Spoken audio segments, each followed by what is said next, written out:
Quran surah 17 Al-Isra. Ayat 82. Sudah? Ayat 82. Disambungkan ke Quran surah ke 21 Al-Anbiya. Ayat 83 sampai 84. Nanti saya bacakan ayatnya. Terakhir ditutup dengan Quran surah pertama. Al-Fatihah. Ayat 1 sampai 7. Quran surah ke-17 Al-Isra. Ayat 82. Quran surah ke-21 Al-Anbiya. Ayat 83 sampai 84. Dan ditutup dengan Quran surah Al-Fatihah. Ayat 1 sampai ayat 7. Sekarang perhatikan baik-baik.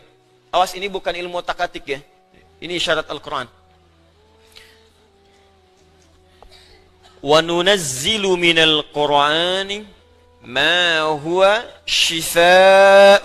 Ini poinnya. وَرَحْمَةٌ لِلْمُؤْمِنِينَ وَلَا يَزِيدُ الظَّالِمِينَ إِلَّا خَسَارًا. وَنُنَزِّلُ مِنَ الْقُرْآنِ. Dan kami turunkan dari ayat-ayat Al-Quran itu مَا هُوَ شِفَاءٌ. Ada yang bisa menjadi syifa. Apa itu syifa? Obat. Apa itu obat? Syifa. Ibu syifa, ibu obat. Baik. Obat penawar itu ada dua nama. Seperti penyakit pun ada dua nama. Satu, obat bagi penyakit fisik yang standar. Disebut dawa namanya. Dawaun. Penyakitnya daun, obatnya dawaun. Ya, ada riwayat mengatakan likulli da'in dawaun. Setiap penyakit pasti ada obatnya. Kecuali kematian. Ya, kecuali kematian. Selain kematian, kata Nabi ada obatnya. Ya, kalau kita mau kreatif, kita dapatkan analisis, dapatkan hadis. Ya, likulli da'in dawaun. Da itu penyakit fisik. Ya, pusing, sakit perut, sakit gigi, macam-macam. Kata Nabi, Anda kreatif, dapat obatnya. Obat untuk fisik ini disebut dawa namanya. Ada yang kedua, disebut dengan maradun. Maradun. Marad itu lebih kepada penyakit hati. Penyakit jiwa. Roh. Ini. Quran surah kedua Al-Baqarah ayat 10. Fi qulubihim marad fazadahumullahu marada. Ada orang-orang munafik yang kena penyakit. Fisiknya sehat, kuat, ke masjid nomor 1, saf pertama dia. Cuma di hatinya ada penyakit. Ya, masuk masjid nyanjung Nabi, keluar masjid mencela Nabi. Nah, itu penyakit, hati-hati. Masuk masjid, nyanjung-nyanjung, keluar mencela-cela. Di depan berkata baik, di belakang menjelek-jelekan. Ah, itu sakit. Nah, itu sakit tuh. Ya. Apa penyakitnya? Marad. Obat penyakit hati ini, maka namanya bukan dawa, tapi disebut dengan syifa. Syifa. Syifaun. Tahan, pelan-pelan. Jikalau ada orang iri hati, orang dengki, mohon maaf, orang terkena penyakit hati yang lainnya, maka obatnya tidak akan pernah ditemukan di apotek atau di rumah sakit tertentu. Silahkan Anda datang ke Kimia Farma, datang ke apotek-apotek yang Anda dapatkan di sekitaran, Century dan sebagainya. Tanyakan, ada nggak obat penyakit hati? Ada nggak obat iri hati? Ada nggak obat dengki? Nggak akan ditemukan. Kenapa? Karena mereka khusus menangani penyakit-penyakit fisikal. Disebut dengan daun. Tapi kalau syifa, maka ini erat kaitannya dengan penyakit yang pertama ini. Penyakit hati. Di mana ditemukannya? Kata Allah, وَنُنَزِّلُ مِنَ الْقُرْآنِ. Solusinya ada dalam Al-Quran. Maka nanti Allah turunkan beberapa amalan-amalan yang saat dikerjakan amalan itu bisa menghikis, menyembuhkan, bahkan menghilangkan penyakit-penyakit hati. Cari ayatnya. Maka Anda akan temukan kalimat-kalimat dalam Al-Quran, ayat-ayat bimbingan. Ini obat untuk menghilangkan malas. Ini obat untuk menghilangkan iri hati. Bahkan ini mencegah penyakit dengki. Kalau ada orang sekitaran dengki dengan kita, bacakan ayat ini. Turun surah Al-Falaq. Kalau ada orang munafik, bacakan surat yang ini. Kalau ada orang ini, bacakan surat yang ini. Nah, pencegahan-pencegahannya, obatnya ditemukan bagiannya di Al-Quran. Tapi syifa juga memiliki makna yang kedua. Dia adalah obat bagi penyakit fisik yang sudah sulit ditemukan obat dan penawarnya. Kalau dokter sudah mengatakan, sudah ini nggak ada obatnya, ini belum ditemukan penawarnya, maka Allah turunkan kemudian beberapa ayat dalam Al-Quran berupa zikir-zikir tertentu yang kalau dilakukan dengan benar, maka melahirkan penawar yang tidak ditemukan secara fisikal. Apa diantaranya? Yuk kita bacakan Quran surah ke-21 Al-Anbiya ayat ke-83 sampai 84. Kenal Nabi Ayub? Bagus. Ada yang kenal di sini. Baik. Bukankah ujian Nabi Ayub salah satunya kena penyakit fisik? Bukankah ujian Nabi Ayub alaihissalam salah satunya kena penyakit fisik? Ya. Pertama ujian harta, habis semua asetnya. Yang kedua ujian keluarga, wafat semua anaknya. Yang kedua ketiga ujian fisik.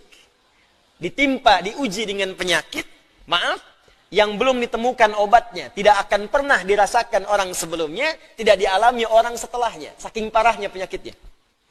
Dokter mengatakan sudah nggak ada obat. Orang mengatakan secara klinis mustahil sembuh, nggak ada obatnya. Maka apa yang dikerjakan oleh Nabi Ayub alaihissalam? Ingat, ini pesan dari Al-Quran. Ada isyarat begini. Ketika manusia mengatakan, makhluk mengatakan ini mustahil, itu tanda pertama dari Allah supaya langsung kita diminta untuk memohon kepada Allah Subhanahu wa Ta'ala.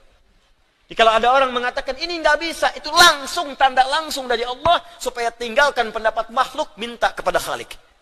Itu poinnya.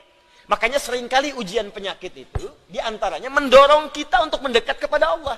Jadi kalau Anda diberikan penyakit sampai parah, nggak menyebut nama Allah juga, perlu dikasih apa lagi supaya ingat sama Allah? Jadi kalau diberikan yang paling parah, nggak sempat menyebut nama Allah juga, Anda perlu dikasih apa lagi? Karena itu seringkali ujian itu, kata Nabi, jika Allah mencintai seorang hamba, diberikan ujian supaya dekat dengan Allah. Innallaha idza ahabba 'abdan ibtala. Allah itu kalau sudah cinta dengan seorang hamba, diberikan ujian supaya ingat, nyebut. Mungkin sebentar lagi wafat. Sebut nama Allah, dekatkan diri dengan Allah. Makanya, maaf ya, nikmat kesehatan itu berharga ketika sakit. Ya, syukur nikmat itu datang ketika sakit. Peningkatan ibadah hadir ketika sakit. Begitu diuji, ingat Allah. Nah, ini yang dikerjakan Nabi Ayub alaihissalam. Begitu penyakitnya sudah mulai mengganggu beliau ibadah, maka perhatikan zikirnya. Amalkan ini, bacakan dengan penuh ketulusan. Wa ayyuba, dan kami buka kisah Ayub alaihi salam. Idh nada rabbahu anni massani yadurru wa anta arhamur rahimin. Ini zikirnya. Anni massani yadurru wa anta arhamur rahimin. Anda boleh bacakan dari sini. Ya, anni massani yadurru wa anta arhamur rahimin. Allahumma anni massani yadurru wa anta arhamur rahimin. Allahumma anni massani yadurru wa anta arhamur rahimin. Dalam tahajud Anda mohon kepada Allah. Yang divonis misalnya matanya sulit sembuh, yang divonis misalnya ini penyakit gak mungkin sembuh, yang divonis cancer macam-macam, minta Allahumma anni massani yadurru wa anta arhamur rahimin. Ya Allah, penyakit ini sudah mulai mengganggu saya untuk bisa fokus ibadah kepadamu. Ini kuncinya. Jadi kalau bacakan ayat ini, arahkan ke kepentingan ibadah, jangan cuma minta sembuh. Sebab yang pengen sembuh pun banyak. Jangankan Anda, yang lain pun pengen sembuh. Apa motivasinya supaya Allah cepat sembuhkan kita? Maka dekatkan kesembuhan itu pada kepentingan ibadah. Minta, ya Allah saya pengen sholat. Berikan kesembuhan pada kaki saya untuk bisa melangkah. Ya. Ini peserta karantina Al-Quran, mungkin sebentar lagi akan datang kisahnya. Ada salah satu matanya yang gak berfungsi. Divonis gak bisa melihat. Gak bisa melihat salah satunya. Dia ikut karantina. Dia baca Quran dengan tulus. Dia berdoa kepada Allah. Sekitar 2-3 hari yang lalu, tiba-tiba dia masuk kamar mandi, dapat cahaya, terbuka, melihat semua. Sekarang matanya bisa melihat normal dua-duanya.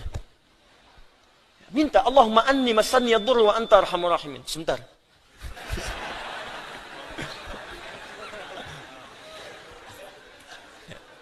Ya Allah, ini penyakit sudah mulai mengganggu saya untuk ibadah. Saya pengen ke masjid ya Allah. Saya pengen Jumatan. Saya pengen jamaah ya Allah. Cuman karena ini saya nggak bisa lagi jamaah. Bukankah engkau menyukai hambamu yang jamaah ya Allah? Bukankah engkau menyukai hambamu yang sholat bersama ya Allah? Bukankah engkau menyukai zikir ya Allah yang kau dengar setiap waktu ya Allah? Wa anta arhamur rahim, sedangkan engkau yang paling sayang padaku.